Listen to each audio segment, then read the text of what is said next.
Okay, now we are going to talk about something called de Moivre's theorem. I'm not very good at French.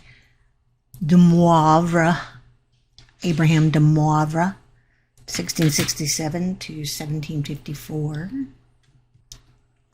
When we multiply two complex numbers in polar form, the rule is if you have R1 cis theta 1, R2 cis theta 2, you multiply the R's and you add the thetas. So that's the rule. We already know that. The great thing about this rule is that it allows you to raise a number to any power, even a very high power, and it's pretty easy to do because all you have to do is raise R to that power and multiply theta by whatever that power is. So if you have a number, let's call it Z, that is equal to R cis theta, then Z squared is going to equal R cis theta times R cis theta, which is just R squared cis 2 theta. If you have Z cubed, it would be R cis theta, R cis theta, R cis theta, which would be R cubed cis 3 theta. And then if you have Z to the fourth, that would be R cis theta times itself 4 times, and that would be R to the fourth cis 4 theta, and so on. So the rule, just in general, is going to be that Z to the n power is equal to R to the n cis n theta. Find 2 cis 30 raised to the 5th power. So it's already in polar form. All we have to do is raise 2 to the 5th, multiply 30 by 5, and we're going to get 32 cis 150. And if we want to change that back to rectangulars, that's going to be 32 cosine 150 plus I sine 150, which is equal to 32 times the square root of negative square root of 3 over 2 plus I times 1/2, which is just negative square root of 3 plus 16I. Now we're going to use de Moivre's theorem to express 1 plus I to the 13th. So you see you have this binomial. Now you can express it easily to the 13th power. So what you'll do first is look at the polar coordinates for 1 plus I. So you're going to change 1 plus I to polar form. So you would have your complex plane, and you're going 1 over and 1 up, and then you're going to draw your radius, and so we know that that is going to be the square root of 2, and then the angle, tangent, 1 over 1, gives us theta is 45. So we can rewrite 1 plus I as square root of 2 cis 45, and we're going to raise it to the 13th power. All we have to do is raise the square root of 2 to the 13th power, and then we'll have cis 13 times 45, which is going to give us 64 square root of 2 cis 585. And since we want just an angle that's less than 360, we can subtract 360 from 585 to get 225. So we've got 64 square root of 2 cis 225, and if we change that back to rectangulars, we're going to get negative 64 minus 64I. Okay, now we're going to look at what this allows us to do as far as finding the roots of any number. Every non-zero number has nth roots. And I know that sounds weird because we don't usually find 3 cube roots of a number. If we take the cube roots of a number, we usually just get 1 number. But there are actually 3 cube roots of every number. There are 4 fourth roots of every number. There are 5 fifth roots of every number, and so on. If we have a number like 4, we know that the square roots of 4, we know there are 2 of them, right? Those are going to be plus 2 and minus 2. If we have a number like negative 4, we know that it has 2 imaginary square roots, plus 2i and minus 2i. Now, we also know that 2 times 2 times 2 is 8, so 2 is a cube root of 8. That's what it means. It is the only real cube root of 8, but as we said, 8 has 3 cube roots. Every number has 3 cube roots. 2 is the only real cube root, but there are also 2 complex cube roots of 8. They are negative 1 plus square root of 3i and negative 1 minus the square root of 3i. So I didn't tell you how we found those, but I'll show you that it works. And you'll be able to see that these really are cube roots of 8. If I take -1 plus the square root of 3i and I cube it, if it equals 8, that means it is a cube root of 8. So when I cube a binomial, I have -1 cubed, which is -1, plus 3 square root of 3i, plus 3 times -1, 3i squared, plus 3 times square root of 3i cubed. And if I simplify all that, I end up with -1 plus 3 square root of 3i plus 9 minus 3 square root of 3i. The 3 square root of 3i's cancel, and I end up with -1 plus 9, which is 8. So this is a cube root of 8. And the other number, -1 minus square root of 3i, is also a cube root of 8. You can see it the exact same way. You can cube it, and you find out it does equal 8. So the question is, how do you find the roots of a number? So de Moivre's theorem helps us find all the roots of any complex number, which includes the real numbers, as I said. So we want to find the 4 fourth roots of 16 cis 60. So the fourth root of 16 cis 60, because of the way multiplying complex numbers in polar form works, that means we're taking the fourth root of 16 and then we divide 60 by 4. We divide the angle by 4. So that is equal to 2 cis 15. Now, we can find the rest of the roots by doing something that we have done before with solving trig equations, and that is we can rename 16 cis 60 by spinning it around the unit circle one time and rewriting it as 16 cis 60 plus 360, which is 420.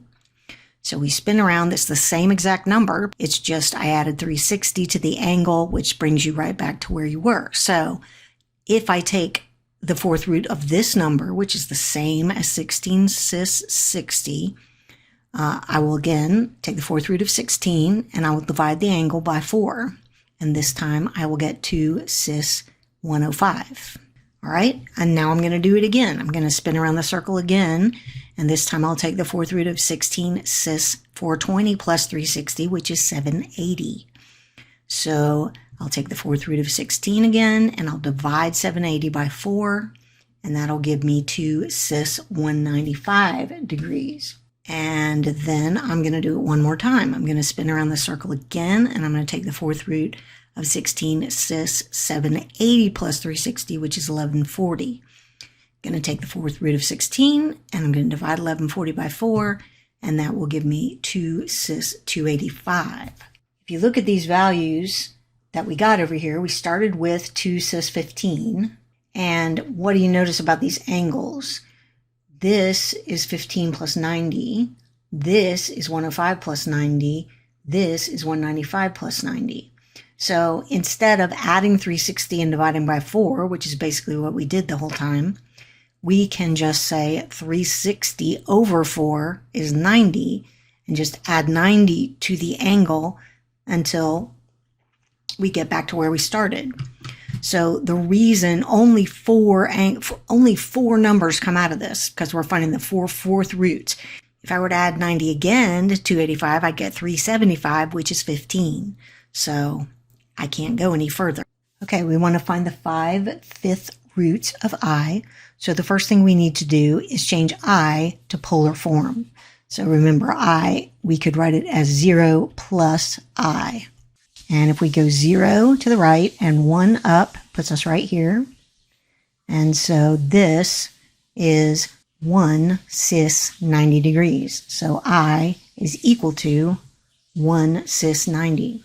Now we're going to take the fifth root of 1 cis 90. And that's the same thing as raising it to the 1/5 power. And so the first fifth root would be, you take the fifth root of 1 and you divide the angle by 5. That's the rule for polar form of a complex number. All right, so that turns out to be 1 cis 18. Now, instead of adding 360 and dividing by 5 every time, we're just going to go ahead and divide 360 by 5, and that's 72. And then we can just add 72 to the roots to the root we started with, 1 cis 18.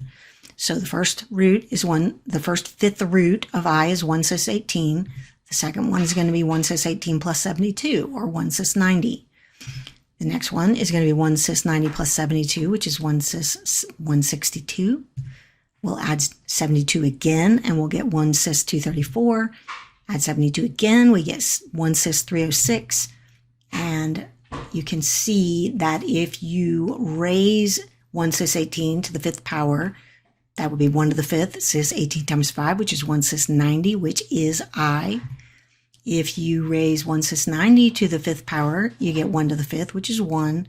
90 times 5 is 450. 1 cis 450 is 1 cis 90, which is I. So I'm just showing you here that we did actually get the correct values. These are the 5th roots of I, because if you raise them to the 5th power, you get I. That's what a 5th root is. It's a number that when you raise it to the 5th power, you get the number you had. All right, so we can see that this works.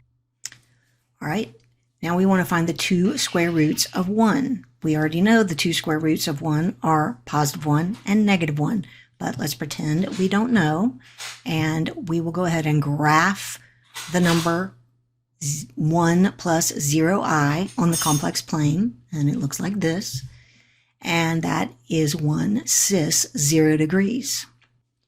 So we've written 1 in polar form, and now we will take the square root of that number, which is raising it to the 1/2 power. So 1 cis 0 raised to the 1/2 power is 1 to the 1/2, which is 1 cis 0 over 2. So that is 1 cis 0, which is 1. So that's the first square root of 1. Second square root, we've got 360 over 2, which is 180. So we're going to add 180 to what we got for the first square root. So now instead of adding 360 and dividing by 2 every time, we're just going to add 180 to the angle we had. So our first, as I said before, our first square root of 1 cis 0 is 1 cis 0, which is 1. And now we're going to add 180 to that angle. So 1 cis 180, if we were to change that back to rectangular form, it would be 1 times cosine 180 plus I sine 180, which is 1 times negative 1 plus I times 0, which is negative 1. So we see that the 2 square roots of 1 are 1 and negative 1. Find the 3 cube roots of negative 1. All right, so first of all, we're going to write it in polar form, 1 cis 180. And now we are going to take the third root of 1 cis 180. And that would be 1 to the 1/3, which is 1 cis 180 over 3, which is 1 cis 60. And now remember, we will take 360 and divide it by 3 to get 120, and we will add 120 to our angle to get the next cube root. So we've got 1 cis 60. The next one is 1 cis 60 plus 120, which is 1 cis 180. And the next cube root, you're going to add 120 to 180, and you'll get 1 cis 300. So those are the 3 cube roots of negative 1. And if you cube them, you will find out that they actually do all equal negative 1. Find the 4 fourth roots of 42 cis 40. We will take the 4th root of 42 cis 40, and that means we will take the 4th root of 42, and we will divide the angle 40 by 4. And now we have the first 4th root. To get the other ones, we're going to divide 360 by 4 to get 90, and we will just add 90 to our angle to get the other ones. So 4th root of 42, cis 10 plus 90 is 100. Now we'll add 90 to 100 and get cis 190. And now we'll add 90 to 190, and this time we'll get 280. And if we added 90 again, we would get 370, and 370 is 10. So that's it. That's all we've got.